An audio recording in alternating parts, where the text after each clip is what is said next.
Hello and welcome everyone. आज हम discuss करेंगे causes and classification of plant diseases के बारे में।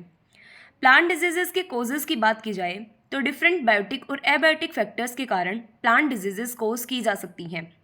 अगर बायोटिक फैक्टर्स की बात करें तो fungi, bacteria, virus, nematode, viroids, इन सब के कारण जो डिजीजेस होंगी उनको हम बोलेंगे बायोटिक फैक्टर्स से होने वाले डिजीजेस, और एबायोटिक फैक्टर्स जैसे कि न्यूट्रिएंट डेफिशिएंसी से होने वाले डिजीजेस को हम डिसऑर्डर टर्म दे देते हैं।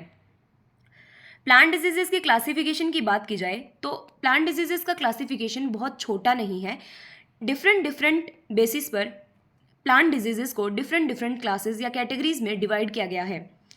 जैसे कि सबसे पहला है डिजीज प्लांट के साथ किस तरीके से एसोसिएटेड है, उस बेसिस पर प्लांट डिजीजेस को दो कैटेगरीज में क्लासीफाई किया गया है, लोकलाइज्ड और सिस्टमिक। लोकलाइज्ड डिजीजेस वो डिजीजेस होंगी जो कि जिसके सिम्टम्स या जिसका इन्फेक्शन सिर्फ एक पर्टिकुलर पोर्शन या पर्टिकुलर लीफ या स्टेम या रूट्स तक ही सीमित होगा, किसी एक पर्टिकुलर जगह तक, जबकि सिस्टमिक टाइप की जो डिजीजेस हैं उनका अटैक पूरे प्लांट पर देखने को मिलता है। नेक्स्ट आते हैं मोड ऑफ इन्फेक्शन के बेसिस पर जो प्लांट डिजीजेज हैं उनको तीन कैटेगरीज में डिवाइड किया गया है, soil borne diseases, air borne diseases और सीड बोर्न डिजीजेज।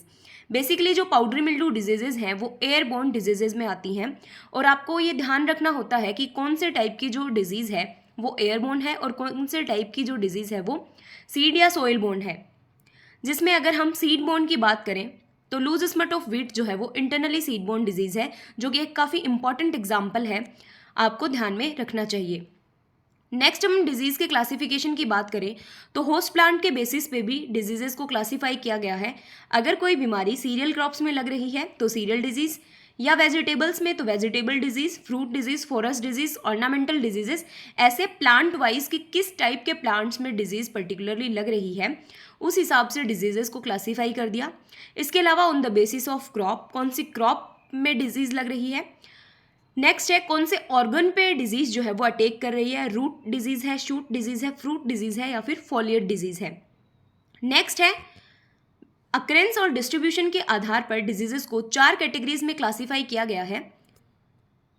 इन चार कैटेगरीज को आपको सबसे ज़्यादा ध्यान में रखना है कि इनसे सबसे ज़्यादा मैक्सिमम नंबर ऑफ क्वेश्चंस जो हैं वो एग्जाम में पूछे जाते हैं। एंडेमिक, एपिडेमिक, स्पोरेडिक और पेंडेमिक, ये चार टाइप की डिजीजेस होती हैं अक्रेंस और डिस्ट्रीब्यूशंस के बेसिस पे। एंडेमिक का मतलब होता है एक पर्टिकुलर एरिया में कॉन्स्टेंटली, लेस या फिर मोर कॉन्स्टेंटली हर साल या साल दर साल जो डिजीजेस आती हैं मॉडरेट टू सीवियर फॉर्म में, उन्हें बोलते हैं एंडेमिक। एंडेमिक का मतलब होता है एक पर्टिकुलर एरिया में। इसका एग्जाम्पल है wart disease of potato is endemic to Darjeeling, यानी कि साल दर साल एक पर्टिकुलर रीजन में एक ही बीमारी कम या ज़्यादा अकरेंस हो उसकी, तो उसे हम बोलते हैं एंडेमिक।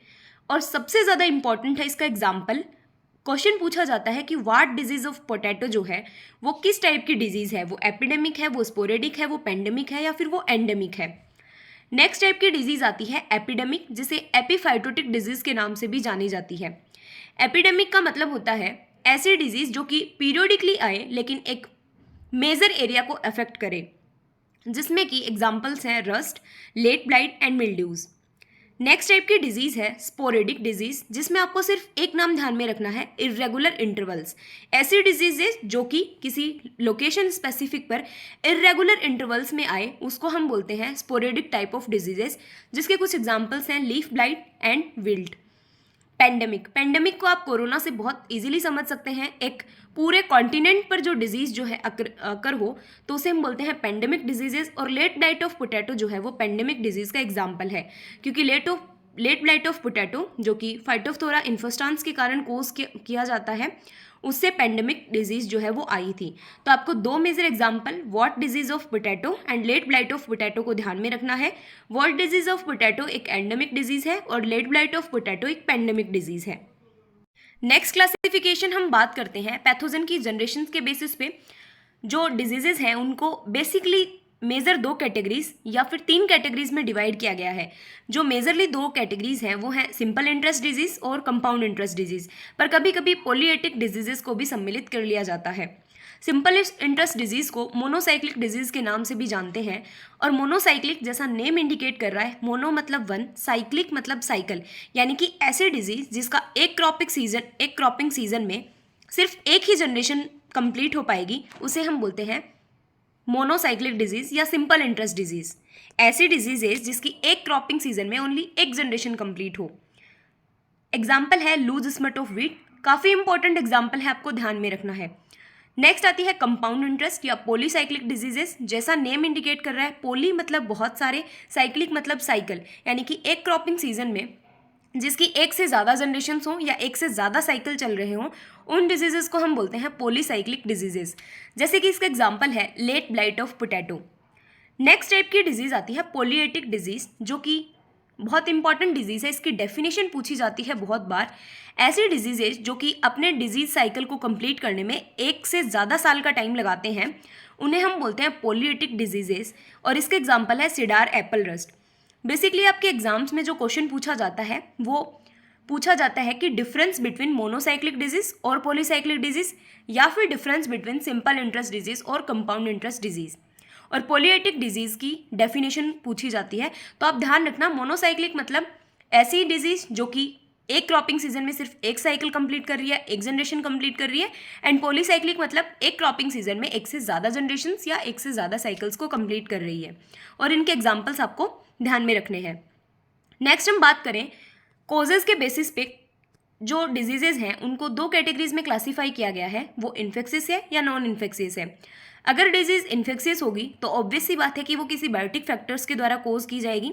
और वो बायोटिक फैक्टर्स हो सकते हैं जैसे fungi, bacteria, virus, viroids, phytoplasma, rickettsia like organism, nematodes, higher parasitic plants. Non infectious या फिर एबायोटिक डिजीज, जिनको कि हम डिसऑर्डर के नाम से भी जानते हैं, जिसका मेजर एग्जाम्पल जो कि आप सभी को पता है खेरा डिजीज ऑफ राइस, जो कि जिंक की डेफिशिएंसी के कारण होती है। इसके अलावा नॉन इन्फेक्शियस कॉजेज में न्यूट्रिएंट डेफिशिएंसी के अलावा अनफेवरेबल एनवायरनमेंट जैसी कंडीशंस को भी इन्वॉल्व कर लिया जाता है। इसके अलावा हम कभी कभी डिजीज़ का क्लासिफिकेशन जो है वो हम सिम्टम्स के बेसिस पे भी देखते हैं कि डिजीज़ के द्वारा पर्टिकुलर रस्टी सिम्टम अपीयर किया जा रहा है, स्मट वाला, ब्लाइटी अपीयरेंस है, लीफ स्पॉट है, कैंकर है, विल्ट है। तो जैसे कि पर्टिकुलर एक कैटेगरी है विल्ट, ऐसा नहीं है कि विल्ट सिर्फ एक डिजीज़ है, विल्ट एक कैटेगरी को इंडिकेट करता है जिसके कुछ कॉमन सिम्टम्स होंगे। और ये डिफरेंट जो प्लांट्स हैं उनमें विल्ट है वो कोज की जा सकती है डिफरेंट पैथोजेंस के द्वारा।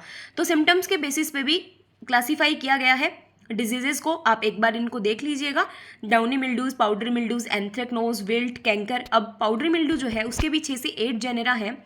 उनको पर्टिकुलर जेनेरा अलग अलग क्रॉप में जो डिजीज़ है वो कोज करता है, लेकिन पाउडर मिल्ड्यू जो है वो एक कॉमन टर्म हो गई।